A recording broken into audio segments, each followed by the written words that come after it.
नमस्कार. माझं नाव शेखर ज्ञानेश्वर ठाकरे, एक शिक्षक समुपदेशक. आज एका महत्त्वपूर्ण विषयावर चर्चा करण्यासाठी मी आपल्यासमोर या ठिकाणी आलेलो आहे. या व्हिडिओमध्ये आपल्या सर्वांचं हार्दिक असं स्वागत. आज शालेय मुलांमध्ये म्हणजेच विद्यार्थ्यांमध्ये गुन्हेगारीचं प्रमाण का वाढत आहे या विषयावर आपण चर्चा करणार आहोत. कारण याच्यासाठी खूप साऱ्या गोष्टी त्याच्यावर परिणाम करत असतात समाजावर, आणि यासाठी खूप गोष्टी कारणीभूतसुद्धा असतात. कारण आपल्याला एक चांगली युवा पिढी घडवायची आहे, जी देशाचा विचार करेल, देशाच्या यशाचा विचार करेल. तर अशी पिढी घडवताना आपण कुठे असे कमी पडतो की ज्यामुळे हे विद्यार्थी पुढे जाऊन गुन्हेगारी क्षेत्रात पडतात. त्या ठिकाणी त्यांना खतपाणी घालणारे लोक त्या ठिकाणी त्यांना भेटतात. मग यासाठी आपण काय केलं पाहिजे? खरं तर ह्या गोष्टी घडत असतात, आणि या गोष्टी घडत असताना एक शिक्षक म्हणून आम्ही जेव्हा बघतो त्या ठिकाणी आम्हाला खूप असं वाईट वाटत असतं. कारण या ठिकाणी फक्त एका शिक्षकाचा रोल या ठिकाणी नसतो, तर त्याचे आईवडील, तो ज्या कुटुंबात राहतो, तो ज्या समाजात राहतो, तो ज्या एरियामध्ये राहतो, या सर्वांचं या ठिकाणी त्या बालकाला घडवण्यामध्ये योगदान हे अति महत्त्वाचं होऊन जातं. सर्वात पहिले गोष्ट येते ती आईवडिलांपासूनच. कारण आईवडील हे जन्मदाते आहेत आणि संस्कार देणारे सुद्धा तेच आहेत. तर मुलाला संस्कार देताना त्याला फक्त ना फक्त कुटुंबाचा विचार न करता देशाबद्दल, देशाच्या नागरिकाबद्दल आणि देशासाठी आपल्याला काय कार्य करायचं आहे की ज्यामुळे देशाचं नाव होईल, या गोष्टींचं त्याला बाळकडू जर आपण पहिल्यापासून या ठिकाणी दिलं आणि त्याच्यात अनेक सुप्त गोष्टी आणि गुणांचा वाव आणण्यासाठी, वाढ होण्यासाठी जर आपण प्रयत्न केले, तर हे मुलं नक्कीच पुढे जाऊन अशा कोणत्याही गोष्टीत न फसता एका चांगल्या मार्गाला ते लागतील. मग आईवडिलांचं कर्तव्य काय आहे की संस्काराबरोबरच त्यांना एक दिशा देणं हे त्यांचे कर्तव्य आहे. आणि मुलगा लहान असो किंवा मोठा असो, पण आईवडिलांना त्याच्यावर लक्ष हे ठेवावेच लागेल. मग लक्ष म्हणून तुम्ही काय ठेवतात, तर काय ठेवायला पाहिजे, तर हे एकदम साधं आणि सिंपल आहे की तुम्ही तुमच्या मुलावर लक्ष ठेवताना आपण काय गोष्ट केली पाहिजे, तर सर्वात पहिले त्याची संगत कोणती आहे या गोष्टीवर आपण प्रत्यक्ष लक्ष ठेवलं पाहिजे. याला कोणत्या प्रकारच्या गोष्टी आवडतात, कोणत्या प्रकारचे लोक आवडतात, यावर आपलं लक्ष असलं पाहिजे. याचे छंद काय आहेत, याच्यात वयानुसार कोणत्या गोष्टींचा वाढ जास्त होते आहे, याच्यावर सुद्धा आपल्याला लक्ष देणं खूप गरजेचं आहे. आणि याच्यातील सुप्त गुणांचा म्हणजे चांगल्या गुणांचा वाढ होण्यासाठी या ठिकाणी आईवडिलांनी प्रयत्न सुद्धा करणे खूप गरजेचं आहे. कारण आजची परिस्थिती आपण बघितली की जी शिक्षण व्यवस्था झपाट्याने आपल्या बदलली आहे, त्यामधून जे विद्यार्थी निघत आहेत त्याच्या सुप्त गुणांचा वाव कमी आणि पुस्तकी शिक्षणाचं बर्डन त्यांच्यावर जास्त प्रमाणात या ठिकाणी दिलं जातं. आणि सुप्त गुणांचा वाढ कमी झाल्यामुळे आणि शालेय शिक्षण म्हणजे पुस्तकी शिक्षणाचं बर्डन त्यावर असल्यामुळे मुळात तो पुस्तकी शिक्षणामध्ये किती हुशार आहे ही पण गोष्ट खूप महत्त्वाची आहे. पण आपला कल फक्त एकाकडेच असतो. कारण आपण या कॉम्पिटिशनच्या जगात वावरत आहोत, म्हणून आपल्याला फक्त ने फक्त विद्यार्थ्यांची कॉम्पिटिशन, त्यांना पडणारे मार्क्स यावरच आपलं सर्वात जास्त लक्ष असतं. त्यामुळे आणि मुळात तुमची बुद्धी किती चालते आणि तो किती प्रकारे त्याची आकलन क्षमता याच्यावरूनच त्याचे मार्क्स हे ठरत असतात. त्यामुळे मार्क्सच सर्व काही आहे हे असं मी म्हणणार नाही, आणि हे असं नाहीच आहे. म्हणून प्रत्येक पालकाने ही गोष्ट मनापासून लक्ष ठेवली पाहिजे की आपण ज्या वेळेस मुलाला एका शाळेमध्ये या ठिकाणी जायला लावतो, तर त्या ठिकाणी त्याला काय शिकवलं जातंय आणि अदर ॲक्टिव्हिटीज काय घेतल्या जात आहेत याच्यावर त्यांचं सर्वात महत्त्वाचं लक्ष असलं पाहिजे.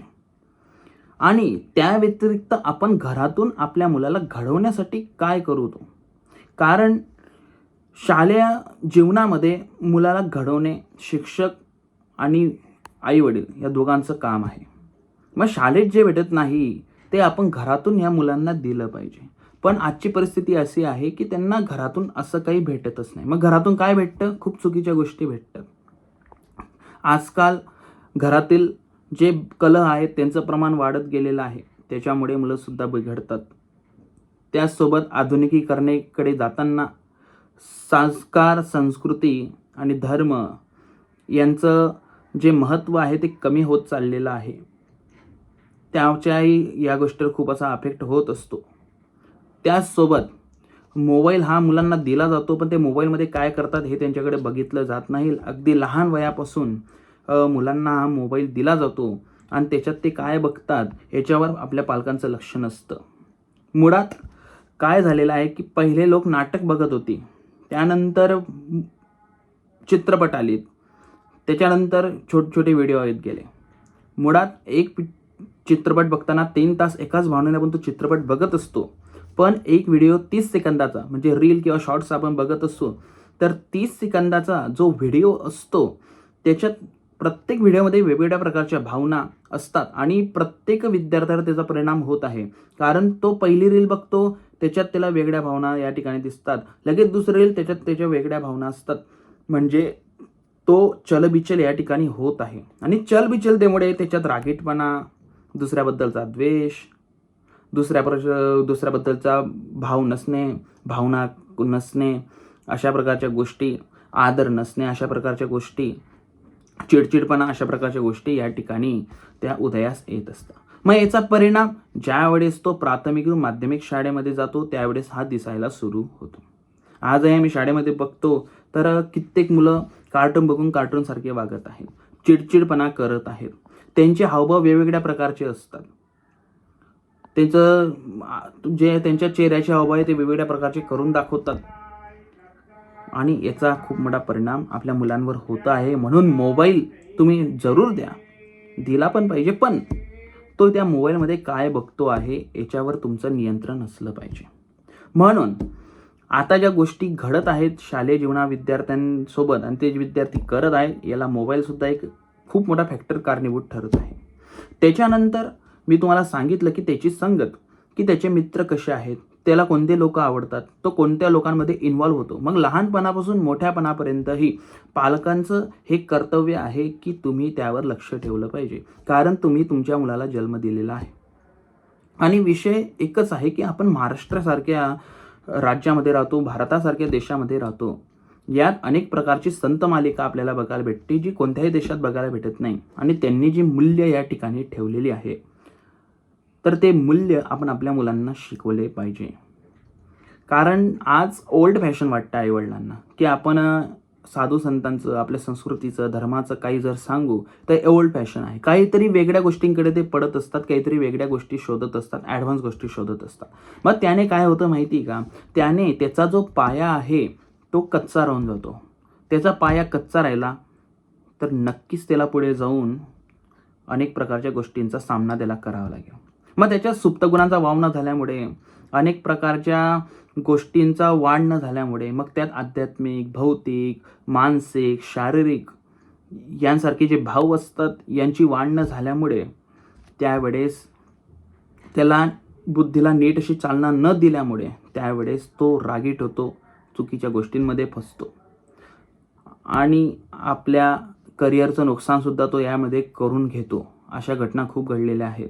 कारण शालेय मुलं दप्तरामध्ये अनेक प्रकारचे हत्यारे घेऊन फिरत आहेत, आपल्यासोबतच्या विद्यार्थ्याला मारहाण करत आहेत, शिक्षकांनासुद्धा मारहाण करण्याचे प्रकरणं विद्यार्थ्यांकडून समोर आलेली आहेत. खूप चुकीच्या गोष्टी या घडत आहेत. म्हणून याला कारण एकच आहे की त्याची संगत कशी आहे. याच्यावर तुम्ही नक्कीच या ठिकाणी लक्ष ठेवलं पाहिजे आणि नक्कीच तुमचं त्याच्यावर लक्ष असेल. मग तुमचा मुलगा लहानापासून मोठा होत असेल तोपर्यंतही तुम्ही लक्ष ठेवलं पाहिजे, त्याला या गोष्टीपासून परावृत्त केलं पाहिजे. पण जर तुम्ही लक्ष ठेवणार नाही तर काय होईल, तो चुकीच्या लोकांमध्ये जर फसला तर चुकीच्या लोकांमुळे त्याच्या चुकीचे गुण हे यायला सुरुवात होईल. तो त्यांच्यासारखा वागायला लागेल. मग त्याचा जो कल राहील तो चुकीच्या गोष्टींकडे जास्त राहील जे समाजामध्ये घडत आहेत. मी असे सुद्धा मुलं बघितले चांगल्या चांगल्या घरातले जे गुंड बनून बसलेले, चोर बनून बसलेले आहेत. अनेक प्रकारच्या गोष्टी, चुकीच्या गोष्टी त्या ठिकाणी ते करत असतात आणि ते बघताना आम्हाला खूप असं वाईट वाटतं की यार यांचे आईवडील चांगले आहेत पण हे असे कसे उपजले. मग याच्यात आईवडिलांचा सुद्धा काहीतरी दोष आहेत आणि शाळेतल्या शिक्षकांचाही दोष आहे. कारण शाळेतले शिक्षक पण कधी कधी फक्त पैशासाठी काम करतात, आपला विद्यार्थी चांगला बनवा यासाठी कोणी काम करत नाही. असंही या गोष्टी अफेक्ट करतात. म्हणून सर्वात महत्त्वाचं आईवडिलांसाठी ही गोष्ट आहे की तुम्ही आपल्या मुलावर लक्ष ठेवा की त्याची संगत कशी आहे ते. आणि जर तुम्ही याच्यावर लक्ष ठेवलं, याच्यात कमीपणाचं काही नाही की आपला मुलगा मोठा झाला आणि त्याच्यावर का लक्ष ठेवायचं, असं नसतं. तुम्ही त्याला जन्म दिलेला आहे, तो नीट पायावर उभे राहीपर्यंत तुमचं कर्तव्य आहे की त्याच्यावर तुम्हाला लक्ष ठेवावं लागेल.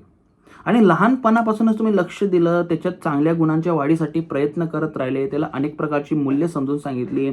भारताची संत मालिका, त्यांनी दिलेली मूल्य, अनेक महापुरुषांचे उदाहरणं तुम्ही त्यांना दिली, तर नक्कीच या गोष्टीचा त्याच्यावर काहीतरी इफेक्ट होईल आणि तो पुढे जाऊन काही ना काही चांगलं असं करेल. चुकीच्या गोष्टीपासून तो परावृत्त राहील. या गोष्टीवर आपल्याला लक्ष देणं खूप गरजेचं आहे. एक तुमचा मोबाईल झाला, एक त्याची संगत झाली. त्यानंतर तुम्हाला सांगितलं होतं की सुप्त गुणांची वाढ, मूल्यांची वाढ त्याच्यात होणे खूप गरजेचं आहे. आपल्याकडे उदाहरणांची कमी नाही. आपल्याकडे छत्रपती शिवाजी महाराजांसारखं उदाहरण आहे. आपल्याकडे महाराणा प्रतापांसारखं उदाहरण आहे. आपल्याकडे राजमाता जिजाऊ, झाशीची राणी लक्ष्मीबाई, सावित्रीबाई फुले, ज्योतिबाराव फुले, बाबासाहेब आंबेडकर यांसारखी उदाहरणं आहेत. तर नक्कीच आपल्या मुलाच्या मूल्यसंस्कार त्याला देणे, त्याच्यातील मूल्यांची वाढ होणे यासाठी आपण अनेक प्रकारची उदाहरणं देऊन त्याला त्याचं समाजाशी इंटरॅक्शन घडवून आणू शकतो. समाजातील प्रॉब्लेम्स जे आहेत त्याच्याशी त्याची ओळख करून देऊ शकतो. समाजातले चांगल्या गोष्टी आहेत त्याच्याशी त्याची ओळख करून देऊ शकतो. आणि याच्यात चुकीचं असं काहीच नाही आहे, कारण त्याला जर या पुढे जाऊन चांगलं असं करिअर बनवायचं असेल तर त्याला लोकांच्या गरजा बघूनच त्याला करिअर बनवावं लागेल, कारण आताची परिस्थिती तशीच आहे. जर त्याने समाजातल्या सोसायटीमधले प्रॉब्लेम्सवर सोल्युशन शोधलं, आता सोल्युशनमधूनच त्याचं करिअर बनू शकतं. अशी परिस्थिती पुढे जाऊन येणार आहे. आणि त्याच्यामध्ये आपल्याला अनेक प्रकारची गुण वाढवायचे आहेत. मग त्यात त्याची प्रॉब्लेम सॉल्व्हेबिलिटी झाली, क्रिटिकल थिंकिंग झाली, त्याचं कम्युनिकेशन असलं पाहिजे. यासारख्या गोष्टींचा सुद्धा वाढ होण्यासाठी अनेक प्रकारच्या गोष्टी आपण त्याला शिकू शकतो घरबसल्या. मग त्याची निसर्गाशी ओळख असेल, मग पर्यावरण वाचवण्यासाठी आपण काय केलं पाहिजे, निरनिराळ्या प्राणी पक्ष्यांची माहिती, निरनिराळ्या झाडांची, पाना फुलांची त्याला माहिती असली पाहिजे. अनेक प्रकारचे धान्य, कडधान्य, फुले, भाज्या यांची त्याला माहिती असली पाहिजे. कारण आम्ही आजही अशी मुलं बघतो खूप मोठमोठी की त्यांना फळाफुलांची, धान्यांची नावंसुद्धा त्याला माहीत राहत नाही. तो इंग्लिश फडाफडा बोलतो, इंग्लिशमध्ये लिहितो, पण त्याला बेसिक गोष्टी माहीत राहत नाही. मग तो फक्त इंग्लिश बोलून तरी काय करेल, याचा विचार आपण कुठेतरी केला पाहिजे. मी तुम्हाला मुलाला कसं घडवायचं हे या ठिकाणी एका थोड्याशा शब्दात या ठिकाणी समजवलेलं आहे.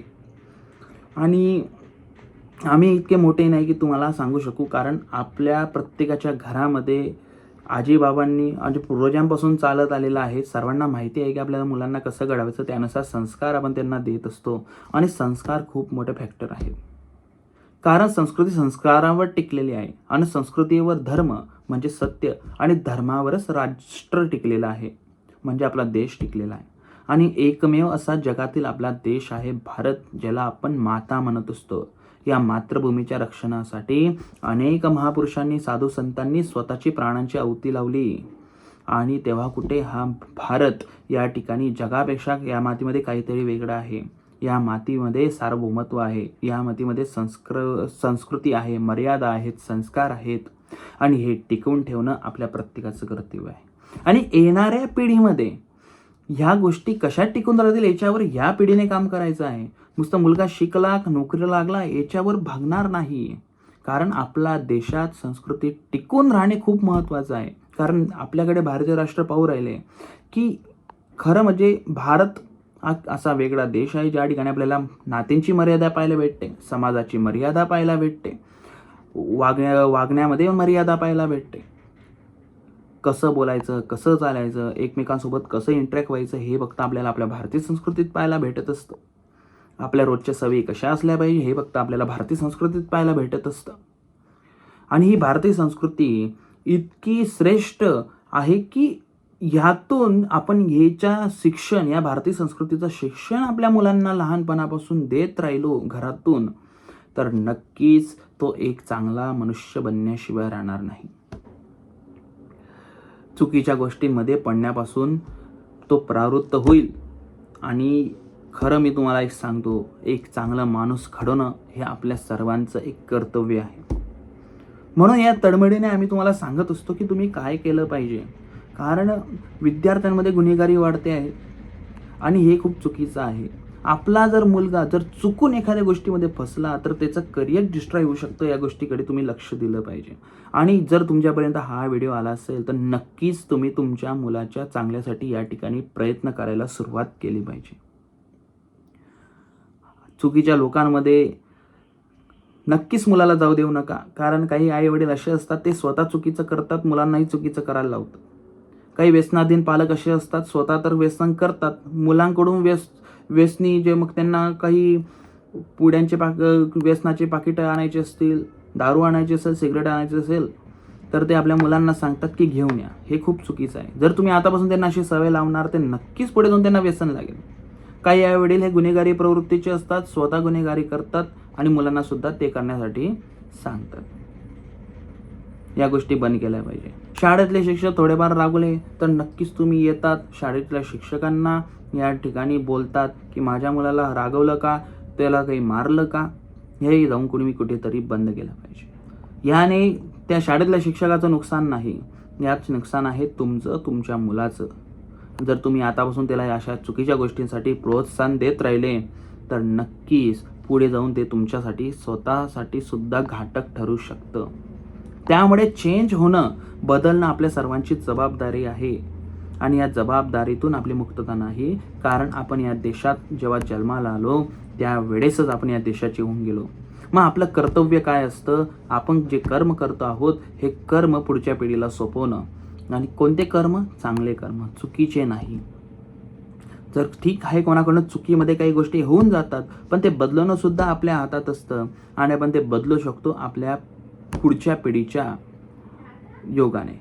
तर नक्कीच आपण या ठिकाणी सर्वांनी विचार केला पाहिजे या गोष्टीचा. आपल्याला पुढची पिढी चांगली अशी घडवायची आहे आणि ही चांगली घडवताना आपल्याला या ठिकाणी एक चांगला असा प्रयत्न हे राष्ट्र विकसित करण्यासाठी, घडवण्यासाठी करायचा आहे.